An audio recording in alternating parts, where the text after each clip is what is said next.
ಇಲ್ಲಿದೆ ನೋಡಿ ಅಂದ. ಈ ಪೊಲೀಸರು ದಡ ದಡ ಅಂತ ಚನ್ಕೆ ಬಾಂಡ್ಲಿ ಗುಂಡ್ಲಿ ಎಲ್ಲ ಎತ್ಕೊಂಡು ಹೋಗ್ಬಿಟ್ರು. ಹೋಗಿದ್ರು. 1 ಆಯಿತು, 2 ಆಯಿತು, 3 ಆಯಿತು. ಆಮೇಲೆ ಹೇಳ್ದ ಇಲ್ಲ ಇದಾಗಲ್ಲ, ದ್ರೋಣ್ ಮಾಡಿ ಅಂತ ಹೇಳ್ದ. ಪರಮೇಶ್ವರ್ ಅವರೇ, ದ್ರೋಣ್ಗೆ ಎಷ್ಟು ಖರ್ಚು ಆಗ್ತತೆ? 1.5 ಲಕ್ಷ ಅಂತ ನನಗೆ ಹೇಳ್ತಾರೆ. ಅದು ಆ ಮಿಷಿನ್ ಹೌದೋನೋ ಏನೋ ಹೇಳ್ಬೇಕು ನೀವು. 1.5 ಲಕ್ಷ ರೂಪಾಯಿ. ಒಬ್ಬ ನಮ್ಮಲ್ಲಿ ಒಬ್ಬ, ನೀವು ಓದಿದ್ದೀರಾ ಅಂತ, ಮಹಾಭಾರತದಲ್ಲಿ ಒಬ್ಬ ಇದ್ದ, ಘಟೋದ್ಗಜ ಅಂತ, ರಾಕ್ಷಸ. ಅವನು ನೀವು ಎಲ್ಲಿ ಹೇಳಿದ್ರು ಹಂಗೆ ಭೂಮಿನ ಬಗೆದ್ಬಿಡೋನು, ಭೂಮಿನ ಹಂಗೆ ಓಪನ್ ಮಾಡಿಬಿಡೋನು. ಏನು ಪರಮೇಶ್ವರ್ ಅವರೇ, 20 ಅಡಿ ಆಳದಾಗ ಯಾವನಾನ ಹೆಣ ಉಣ್ತಾನ? ಕಾಮನ್ ಸೆನ್ಸ್ ಬೇಡ ಪೊಲೀಸವ್ರಿಗೆ? 20 ಫೀಟ್. ಅದು ಮಂಗಳೂರಲ್ಲಿ, ನಮ್ಮಲ್ಲಾದರೂ ಪರವಾಗಿಲ್ಲ. ಮಂಗಳೂರವರೆಲ್ಲ ಇಟ್ಕೆ ಮಾಡ್ತಾರೆ, ನರ್ಜು ಗಲ್ಲು ಭಾಳ ಗಟ್ಟಿ ಇಟ್ಕೆ ಮಾಡ್ತಾರೆ ಅಲ್ಲೆಲ್ಲ. ಲ್ಯಾಟ್ರೇಟ್, ಕೆಂಪು ನಮ್ಮಲ್ಲಿ ನಾವು ಅಗಿಯೋದು ಡಿ ಕೆ ಶಿವಕುಮಾರು 3 ಅಡಿ ಅಗಲ, 6 ಅಡಿ ಉದ್ದ, ಅಲ್ಲ ಡೆಪ್ತ್ 6 ಅಡಿ. ಆ 6 ಅಡಿನೇ ಅಗಿಬೇಕಾದ್ರೆ ಎತ್ತಾಕಕ್ಕಾಗಲ್ಲ ಮಣ್ಣು. ಚೆನ್ಕೆ ತಗೊಂಡು ಹಿಂಗೆ ಎತ್ತಾಕಲ್ಲ. ನಾವು ಒಳಗಡೆ ಇನ್ನೂ 2 ಇಟ್ಕೊಂಡು ಬಾಂಡ್ಲಿಯಲ್ಲಿ ಮಕರಿಯಲ್ಲಿ ತುಂಬಿ ಆಚೆ ಹಾಕ್ತೀರಿ. ಇವನೊಬ್ಬ ಸೂಪರ್ ಮ್ಯಾನ್, ಸ್ಪೈಡರ್ ಮ್ಯಾನ್, ಒಬ್ಬರೇ ಮಾಡ್ದ. ಹಾಂ, ಇವ್ನು ಬೇತಾಳ ಪಿಕ್ಚರ್ ನಾವು ನೋಡ್ತಾ ಇದ್ರಿ, ಬೇತಾಳ ಕಥೆಗಳು. ನಾವು ದಿನ ಚಂದಮಾಮ ಹಿಂದೆ ನಮ್ಮ ಕಾಲದಲ್ಲಿ ಬರ್ತಾ ಇತ್ತು, ಈಗಿಲ್ಲ, ಓದ್ತಾ ಇಲ್ಲ. ವಿಕ್ರಮ್ ಬೇತಾಳ. ವಿಕ್ರಮ್ ಬೇತಾಳ. ಅವನು ಹೆಣನ ಹಾಕ್ಕೊಂಡು ಹೋಗೋನಲ್ಲ ಹೆಗಲ ಮೇಲೆ ಎತ್ಕೊಂಡು, ಹಂಗೆ ಇವನು ಹೆಣನ ಹಾಕ್ಕೊಂಡು ಕಾಡ್ಗೆ ಹೋಗ್ಬಿಡೋನು. ಇವನ್ಗೆ ಯಾವ ಪ್ರಾಣಿನೂ ಕಚ್ಚಲ್ಲ, ಯಾವ ಚಿರತೆನೂ ಬರಲ್ಲ. ಇಲ್ಲಿ ದಿನ ಅವರೆಲ್ಲ ಹೇಳ್ತಾ ಇದ್ರು, ಚಿರತೆ ಬಂತು, ಹುಲಿ ಬಂತು, ಹಾಲು ಏನೋ ಇದು ಆನೆ ಬಂತು ಅಂತ ಹಿಡ್ಕೊಂಡು ಹೇಳ್ತಾ ಇದ್ ನಮ್ಮ ಪೂಂಜ. ಇವನಿಗೆ ಆನೆನೂ ಹಿಡಿಯಲ್ಲ, ಚಿರತೆನೂ ಹಿಡಿಯಲ್ಲ, ಏನೂ ಇಲ್ಲ ಇವನಿಗೆ. 20 ವರ್ಷದಿಂದ. ಅಂದ್ರೆ ಕಾಮನ್ ಸೆನ್ಸ್ ನಾನು ಹೇಳೋದು. ಯಾರೋ 164 ಸ್ಟೇಟ್ಮೆಂಟ್ ಮಾಡಿದ್ದಾರೆ, ನಿಜ, ನಾನೇನೋ ಇಲ್ಲ ಅಂತ ಹೇಳಲ್ಲ. ಅದಕ್ಕೆ ಎಷ್ಟು ತನಿಖೆ ಬೇಕಾಯಿತು ಅಷ್ಟನ್ನು ಮಾಡಬೇಕಾಯ್ತು ಮೊದಲು. ನೀವು ಈ SIT ಮಾಡಿದ್ದೀರಿ, ನಾವೇನು ವಿರೋಧ ಮಾಡಿಲ್ಲ. ಈ SIT ನಾನು ಹೇಳ್ತಾ ಇದ್ದೀನಿ, ಸುನಿಲ್ ಹೇಳಿದ್ದಾರೆ ಈಗ, SIT ಇಲ್ಲಿಗೆ ನಿಲ್ಲಬಾರ್ದು. ಅವನು ಮಾಸ್ಕ್ ಮ್ಯಾನ್ ಆಗಿರಬಾರ್ದು. ಅವನು ಓಪನ್ ಆಗಬೇಕು. ಅವನು ಯಾರವನು ಓಪನ್ ಆಗಬೇಕು, ಗೊತ್ತಾಗಬೇಕು ಜನಕ್ಕೆ. ಈ SIT ಕಂಟಿನ್ಯೂ ಮಾಡಿ. SIT 2, KGF 1, KGF 2 ಇತ್ತಲ್ಲ, ನಿಮ್ದಲ್ಲ. ಹಂಗೆ ಆಗಬೇಕು. ಇಲ್ಲ ಅಂದರೆ ನೋಡಿ, ಈಗ ನಾನು ಸಜೆಷನ್ ಕೊಡ್ತೀನಿ ಸರ್ಕಾರಕ್ಕೆ. ನಮ್ಮ ಮುನಿಯಪ್ಪನವ್ರು ಇದ್ದಾರೆ, ಮಂತ್ರಿ ಇಲ್ಲ, ಕೃಷಿ ಸಚಿವರು ಕೃಷ್ಣ ಬೈರೇಗೌಡ ಇದ್ದರು, ಹೋಗ್ಬಿಟ್ಟಿದ್ದಾರೆ ಪಾಪ. ಎಲ್ಲಿ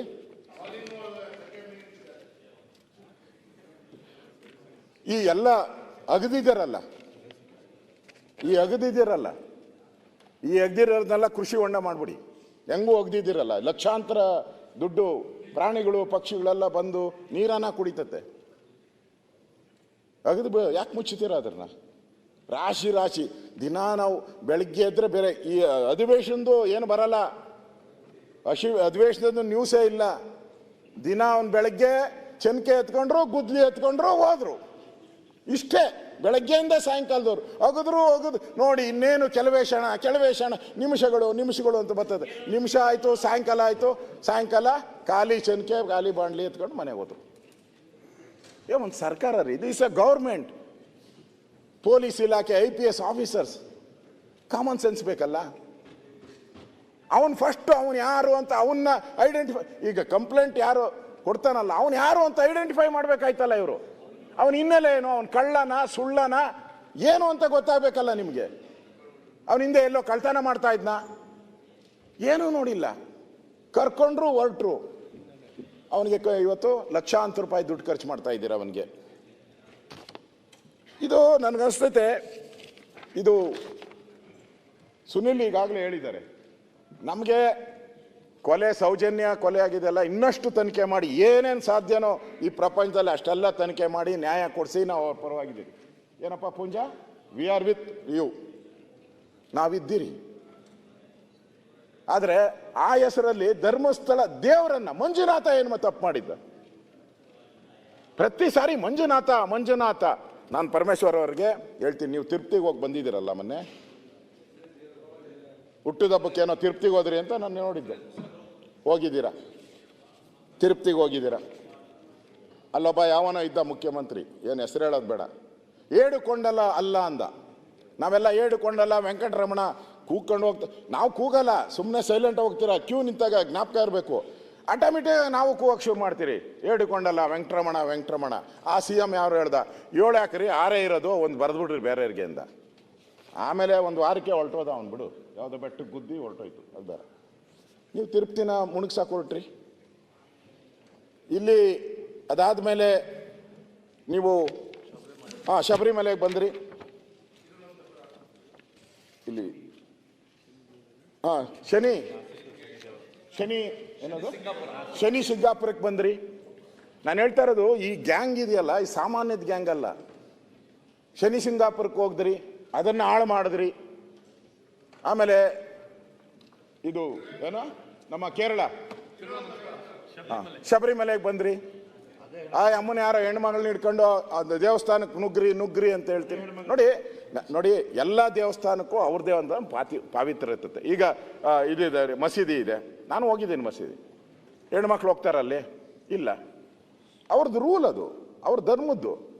ನೀವು ಕೇರಳಗೆ ಇದಕ್ಕೆ ಅಯ್ಯಪ್ಪ ಸ್ವಾಮಿಗೆ ಹೋಗ್ಬೇಕು ಬಿಟ್ರು, ಅದೊಂದು ದೊಡ್ಡ ಗಲಾಟೆ ಮಾಡಿದ್ರು. ಅದಾಯಿತು, ತಿರುಪತಿ ಆಯಿತು, ಶನಿ ಮಹಾತ್ಮಂದಾಯಿತು, ಶನಿ ಸಿಂಗಾಪುರ ಆಯಿತು, ಕೇರಳ ಆಯಿತು, ಈಗ ಧರ್ಮಸ್ಥಳಕ್ಕೆ ಬಂದಿದ್ದೀರಾ. ಏನು ಅಂತಂದ್ರೆ ಹಿಂದೂಗಳ ದೇವರು ಸರಿ ಇಲ್ಲ, ಹಿಂದೂಗಳ ದೇವರು ಸರಿ ಇಲ್ಲ. ಇವನ್ನೆಲ್ಲ ಮುಗಿಸ್ಬಿಟ್ರೆ ಈ ಧರ್ಮವನ್ನೇ ಹಾಳು ಮಾಡ್ಬಿಡ್ಬೋದು, ಹಿಂದೂ ಧರ್ಮವನ್ನೇ ಹಾಳು ಮಾಡ್ಬಿಡ್ಬೋದು. ಈ ಪಿತೂರಿ ಇಟ್ಕೊಂಡು ಮಾಡ್ತಾ ಇರೋದು ಇದು. ಇಲ್ಲ ಅಂದರೆ ಅವನು ಯಾರೋ SITಗೆ ರಚನೆ ಮಾಡ್ತಾರೆ, ಅವನು ಯಾರೋ ಕಂಪ್ಲೇಂಟ್ ಮೇಲೆ ಮುಖ್ಯಮಂತ್ರಿಗಳು ಅಂದರೆ ಹಂಗಾರೆ 100 ಕಂಪ್ಲೇಂಟ್ ಕೊಡ್ತಾರೆ ದಿನ. ನನ್ನ ಹತ್ರನೂ ಬರ್ತಾರೆ, CBI ತನಿಖೆ ಕೊಡಿ, CBI ತನಿಖೆ ಕೊಡಿ, ED ಕೊಡಿ, ಅದು ಕೊಡಿ, ಇದು ಕೊಡಿ ಅಂತಾರೆ. ಏನೆಲ್ಲ ಕೊಟ್ಬಿಡ್ತೀರಾ ನೀವು? ಏನು ಕೋರ್ಟ್ ಹೇಳಿತ್ತ ನಿಮ್ಗೆ ಕೊಡೋಕ್ಕೆ? ಏನು ಹೇಳಿಲ್ಲಲ್ಲ. ಈ ಪಾವಿತ್ರತೆಯನ್ನು ಹಾಳು ಮಾಡುವಂಥ ಹುನ್ನಾರ ಅಷ್ಟೇ ಬಿಟ್ಟರೆ ಇದರಲ್ಲಿ ಏನೂ ಇಲ್ಲ. ಇದು ಒಂದು ಗ್ಯಾಂಗ್ ಐತೆ, ಇಲ್ಲೇ ಅಂತಲ್ಲ, ಇಡೀ ದೇಶದಲ್ಲೈತೆ ಈ ಥರ ಮತಾಂತರ ಮಾಡುವಂಥದ್ದು, ಈ ಥರ ದೇವರುಗಳನ್ನು ಅವಹೇಳನ ಮಾಡ್ತಕ್ಕಂಥದ್ದು. ಇದು ಇವತ್ತು ಇಂಪಾರ್ಟೆಂಟು. ಇಲ್ಲಿಯ ಮುಸ್ಕು ಮ್ಯಾನ್ ಯಾವನಿದಾನೋ ಅವನಲ್ಲ, ಅವನ ಹಿಂದೆ ಇರೋ ಗ್ಯಾಂಗ್ ಇಂಪಾರ್ಟೆಂಟು. ಆ ಗ್ಯಾಂಗ್ ಇಂಪಾರ್ಟೆಂಟು. ಅವರು ಬಲಾಢ್ಯರು, ಅವ್ರು ಇವನ ಕೈಲಿ ಮಾಡಿಸ್ತಾವ್ರಷ್ಟೇ. ಅಂಥವ್ನು ಹುಡುಕಿದ್ದಾರೆ ಇದ್ರನ್ನ. ಮತ್ತೆ ಯಾವುದೋ ಒಂದು ಚಾನಲಲ್ಲೂ ಬಂದಿತ್ತು, ಈ ಸುಜಾತಾ ಭಟ್ ಆ ದೂರು ಕೊಡ್ತಾರೆ. ಸುಜಾತ ಭಟ್ ಈಗ 20 ನನ್ನ ಮಗಳು ಧರ್ಮಸ್ಥಳಕ್ಕೆ ಹೋದ್ಲು, ಅವತ್ತು ಅನನ್ಯ ಹೋದ್ರು, ಅಲ್ಲಿ ಕಿಡ್ನಾಪ್ ಮಾಡ್ಕೊಂಡು ಹೊರಟೋದ್ರು, ಆಮೇಲೆ ಸಾಯಿಸ್ಬಿಟ್ರು ಅಂತ. ನೆನ್ನೆ ಆ ಸ್ಟ್ರಿಂಗ್ ಆಪರೇಷನ್ ಮಾಡಿದ್ದಾರೆ, ಯಾವುದು ಸುವರ್ಣ ಚಾನಲ್ ಮಾಡಿದ್ದಾರೆ. ಅವರು ಮಗಳೇ ಇಲ್ಲ ಅಂತ ಅವರ ಅಕ್ಕ ಭಾವ ಅವರ ಅವಳಿಗೆ ಮದುವೆನೇ ಆಗಿಲ್ಲ ಅಂತ ಅವರು ಮನೆಯವರು ಹೇಳಿದ್ದಾರೆ.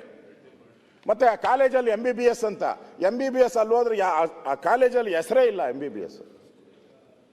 ಈಗ ಮತ್ತೆ ಇನ್ನಿಬ್ಬರು ಹುಡ್ಕೊಂಬಂದಿದ್ದಾರೆ. ಯಾವಾಗ ಈ ಗುಂಡಿಯಾಗಿ ಚನಕೆ ಬಾಂಡ್ಲು ತೆಗಿ ಗುಂಡಿಯಾಗಿ ಹೋಗಿ ಆದ್ಮೇಲೆ ಈಗ ಇನ್ನಿಬ್ಬರು ಹುಡ್ಕೊಂಬಂದಿದ್ದಾರೆ, ಬಂದಿದ್ದಾರೆ. ನಾವು ಇನ್ನಿಬ್ಬರು ತೋರಿಸ್ತೀರಿ ಅಂತ. ಪೊಲೀಸರದು ನಾನು ಅನ್ನೋದು, ಪೊಲೀಸರಿಗೆ ಯಾರು ಇದೆಲ್ಲ ಡೈರೆಕ್ಷನ್ಸ್ ಕೊಡ್ತಾವ್ರೆ, ಪಾಪ ಅವರು ಅಮಾಯಕರಾಗ್ಬಿಟ್ಟವ್ರೆ.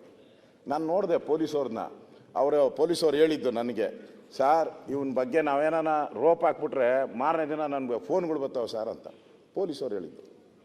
ಇವನಿಗೇನಾನ ನಾವು ರೋಪ್ ಹಾಕ್ಬಿಟ್ರೆ ಅದೇ ಬೇಕಾಗಿರೋದು ನಮ್ಗೂ. ಮಾಡಲಿ, 100% ಡೌಟೇ ಇಲ್ಲ. ಹೆಂಗ್ ನಡ್ಸ್ಕೊಬೇಕಾಯ್ತು ಅಲ್ಲ ಅವ್ನು ಹೆಂಗ್ ನಡ್ಸ್ಕೊಬೇಕಾಯ್ತು ನಡ್ಸ್ಕೊಂತಾರ. IPS ಆಫೀಸರ್ ಅವನ ಹಿಂದೆ ಓದ್ತಾರಲ್ಲ ಡೈಲಿ. ಒಂದ್ಸರಿ ಅವನು ಇವಾಗ ನೀವು ಕೊನೆಯಲ್ಲಿ ಡಿಕ್ಲೇರ್ ಮಾಡೋದ್ ಬದಲು, ಕೊನೆಯಲ್ಲಿ ಇವನು ಮೆಂಟಲ್ಲು ಹುಚ್ಚ ಅಂತ ಡಿಕ್ಲೇರ್ ಮಾಡೋದ್ ಬದಲು ಸ್ಟಾರ್ಟಿಂಗ್ಗೆ ಅವನು ಹುಚ್ಚನ ಮೆಂಟಲ್ಲು ಅಂತ ಡಿಕ್ಲೇರ್ ಮಾಡೋ ತಿಳ್ಕೊಂಬಿಟ್ಟಿದ್ರೆ ಮುಗ್ದೋಗಿತ್ತಲ್ಲ ಈ ಕೇಸು. ಇವತ್ತವರೆಗೂ ಮಂಪರ್ ಪರೀಕ್ಷೆ ಯಾಕೆ ಮಾಡಿಲ್ಲ ಅವನಿಗೆ? ಇಷ್ಟು ದುಡ್ಡು ಉಳಿತಾ ಇತ್ತಲ್ಲ ಸರ್ಕಾರದಿದು. ನನಗನ್ಸ್ತತೆ ಒಂದು 20 ಲಕ್ಷದ ಮೇಲೆ ಸಂಬಳ ಸಾರಿಗೆ ಎಲ್ಲ ಸೇರಿದ್ರೆ ಒಂದು 20-25 ಲಕ್ಷ ಖರ್ಚಾಗಿರ್ತದೆ. ಇನ್ನೂ ಆಗೈತಾ? ಹಾಂ, 1 ಕೋಟಿ ಆಗೈತೆ. ಈಗ ಬಂಡವಾರ ಮುಚ್ಚಬೇಕಲ್ಲ, ಅಗ್ದಿದ್ದೆಲ್ಲ ಮುಚ್ಚಬೇಕು. ಯಾರು ನಾನು ನೋಡಿದೆ, ಒಂದು ಇಟ್ಯಾಚಿ JCB ದಿನ ಏನು ಪೊಲೀಸರು ಸ್ಟನ್ ಇದಿಟ್ಕೊಂಡವ್ರೆ, ಏನೋ ಸ್ಟನ್ ಗನ್ಗಳು.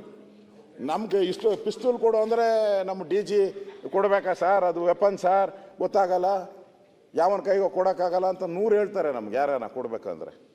ಅವನು ಸ್ಟನ್ ಗನ್ ಇಟ್ಕೊಂಡವ್ರೆ ಅವನಿಗೆ.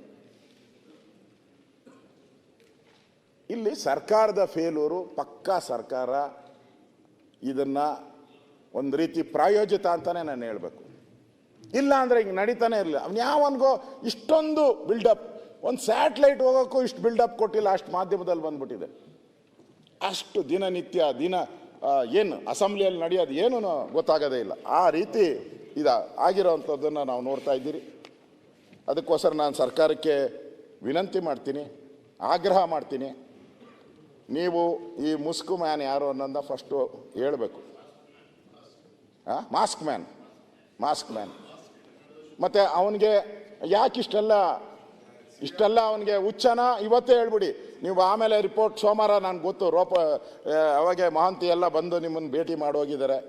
ನಮ್ಮ ಮಾಧ್ಯಮದಲ್ಲಿ ಬಂದಿರೋದು, ಮುಖ್ಯಮಂತ್ರಿ ಭೇಟಿ ಮಾಡಿ ಕ್ಲಿಯರಾಗಿ ಹೇಳಿದ್ದಾರೆ. ಅವ್ರು ಏನು ಅಂತ ಹೇಳಿದ್ದಾರೆ, ಹೇಳ್ಬಿಟ್ಟಿದ್ದಾರೆ. ನೀವು ಮಂಗಳವಾರ ಕರೆದುಬಿಟ್ಟು ಅವನೊಬ್ಬ ಹುಚ್ಚ, ಅವನ್ನ ಮೆಂಟಲ್ ಆಸ್ಪತ್ರೆಗೆ ಕರ್ಕೊಂಡು ಹೋಗ್ತಾ ಇದ್ದೀರಿ ಅಂತೇಳಿ ಅದೊಂದು ಸೀರಿಯಲ್ಲು. ಅವನ್ನ ಅರೆಸ್ಟ್ ಮಾಡೋದು, ಮೆಂಟಲ್ ಆಸ್ಪತ್ರೆಗೆ ಕರ್ಕೊಂಡು ಹೋಗೋದು, ಬಿಡೋದು, ಅದನ್ನು ತಿರ್ಗಿ ಅದನ್ನೇ ನೋಡ್ಬೇಕು ನಾವು. ಹಾಂ, ತಿರ್ಗಿ SIT ಅವ್ರ ದಿನ ಪಾಪ ಅವನಿಗೆ ಆಗಿದ್ದ ಕತೆ, SIT ಪೊಲೀಸವ್ರಿಗೆ ಆಗ ಕತೆ, ಮೆಂಟಲ್ ಆಸ್ಪತ್ರೆಗಿರೋರ್ಗೆ ಆತತೆ, ಅಲ್ಲಿ ದಿನ ಹುಡ್ಕು ಅಂತ ತೋರಿಸ್ತಾನೆ ಅವರು. ಈಗ ಮುಂದುವರಿಸಿ.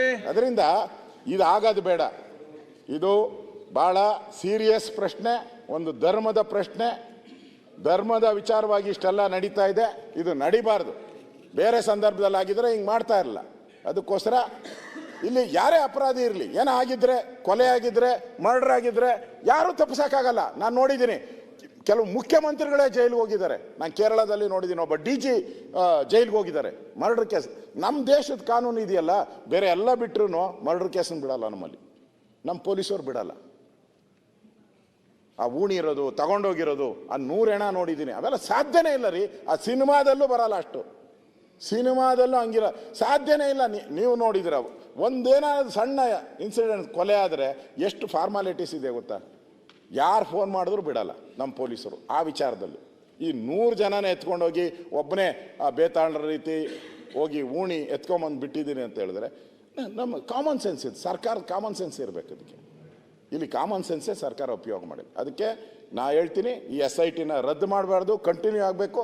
ಮತ್ತು ಇಷ್ಟೊಂದು ದುಡ್ಡು ಖರ್ಚಾಗಿದೆಯಲ್ಲ, ಯಾಕೆ ಖರ್ಚಾಯಿತು, ಯಾಕೆ ಮಾಡಿದ್ರಿ, ಇದು ಯಾರು ಒತ್ತಡದಿಂದ ಮಾಡಿದ್ರಿ, ಇದನ್ನು ಕೂಡ ಮತ್ತೊಂದು ತನಿಖೆ ಆಗಬೇಕು. ನಾನು ಹೇಳೋವಂಥದ್ದು ಈ ವಿಚಾರವಾಗಿ ಇದು ಬಿಟ್ಬಿಡಿ. ಇದು ಪೊಲೀಸರು ನಮ್ಮ ತನಿಖೆ ಮಾಡ್ಕೊಂಡು ಹೋಗ್ತಾರೆ. ಏನು ಈ ಮರ್ಡರು ಏನೇನಾಗಿದೆ, ನಮ್ಮ ಪೊಲೀಸರು ಅದಕ್ಕೆ ಶಕ್ತಿ ಇದೆ, ಮಾಡ್ತಾರೆ, ಅದನ್ನು ಬಿಡಲ್ಲ. ನಾನು ಹೋಮ್ ಮಿನಿಸ್ಟರ್ ಆಗಿದ್ದೀನಿ, ಮರ್ಡರ್ ಕೇಸ್ ಯಾವನು ಹೇಳಿದ್ರು ಕೇಳಲ್ಲ, ಯಾರು ಹೇಳಿದ್ರಲ್ಲ ಅದನ್ನು ಮಾಡ್ತಾರೆ. ಆದರೆ ಈ ಷಡ್ಯಂತ್ರ ಮಾಡಿರೋ ಗುಂಪಿದೆಯಲ್ಲ, ಇದನ್ನು ನೀವು ಬೇರೆ ತನಿಖೆಗೆ ಇಲ್ಲ ಆಗಲ್ಲ. ನೀವು CBI ತನಿಖೆಗಾದರೂ ಕೊಡಿ, ಇಲ್ಲ NI, ಯಾಕಂದರೆ ವಿದೇಶದ ದುಡ್ಡೆಲ್ಲ ಬಂದಿದೆ ಇವ್ರಿಗೆ, ಇವ್ರ ಅಕೌಂಟ್ಗೆ ವಿದೇಶದ ದುಡ್ಡೆಲ್ಲ, NI ತನಿಖೆ ಕೊಡಿ ಅಂತೇಳಿ ಆಗ್ರಹವನ್ನು Harish Poonja local MLA local. Hello ಸನ್ಮಾನ್ಯ ಹರೀಶ್ ಪೂಂಜಾ ಅವರು, ಸುರೇಶ್ 3 ನಿಮಿಷ ಮಾತಾಡ್ತಾರೆ, 3 ಮಿನಿಟ್ಸ್. ಮಾನ್ಯ ಸಭಾಧ್ಯಕ್ಷರೇ, ನಾವು ಸಾಕಷ್ಟು ವರ್ಷಗಳಿಂದ ಸಾರ್ವಜನಿಕ ಬದುಕಲ್ಲಿ ಇದ್ದೀವಿ. ನಾವು ಭಾಳಷ್ಟು ಕಂಪ್ಲೇಂಟ್ಸು ಎಲ್ಲ ನೋಡಿದ್ದೀವಿ. ನನ್ನ ಅನುಭವದಲ್ಲಿ ದ ಮೋಸ್ಟ್ ಪ್ರಿವಿಲೇಜ್ಡ್